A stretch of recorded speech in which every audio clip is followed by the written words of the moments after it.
Sorry about that.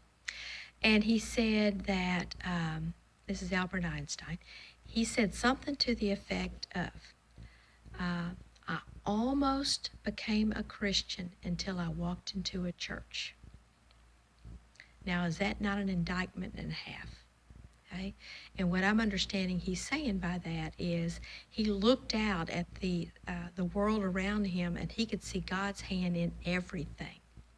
He knew there was a God out there because of, we've talked about that, how your brain works and how the world is made and how detailed everything is and how precise everything is. He saw that. But when he walked into a church, he saw what I would consider to be dull copies. And he's thinking, no, not interested in that part. Interesting.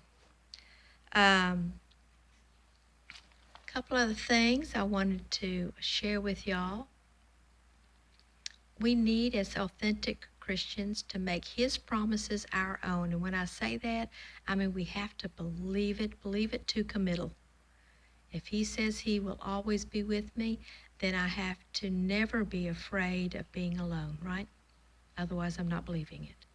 So believing the promises that he has made to us to the point that you can't convince me otherwise, and I'll live it.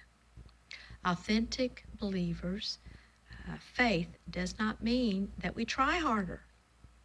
Remember, it's not us that's doing it, but the faith that we have, the faith the Lord has given us, allows us to listen to God and to wait on him.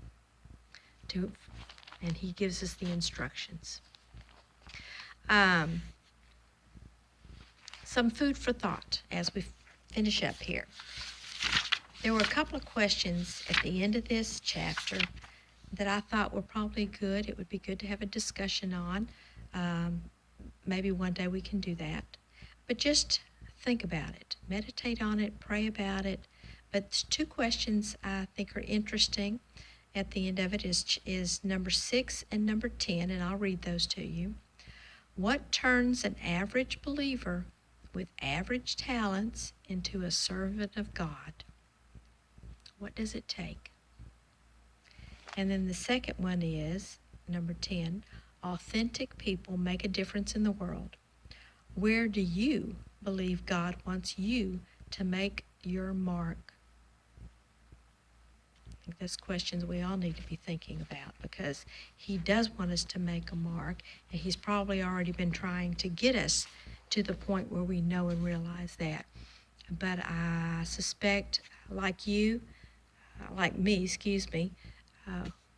you may be too comfortable. You may not be interested in branching out too much. Certainly don't want to offend anybody, and certainly don't want to be chastised, made fun of. Wouldn't want anybody not to like you. And I think we're going to have to get past all that if we really want the life that the Lord has called us to. So, sorry about the interruptions, the fact that I don't do this very well, that I've not been at the church for a couple of Sundays. But I think we'll continue to try to do something like this. I hope y'all are being able to watch. Not sure if it's going to be on YouTube or Facebook, but watch this video and either write some questions or some thoughts back to us so that we can kind of do the same thing we do in the Sunday school class, just not face-to-face. Hope to be back pretty soon. I think we will. And I appreciate you. I miss you very much. And I appreciate your indulgence in this way of trying to stay in touch and to continue with our Bible study. Next week or next time we do this video, we will start in our new book, which is going to be going over Deuteronomy. I hope the books came into the church, and if you don't have it, I hope you get one.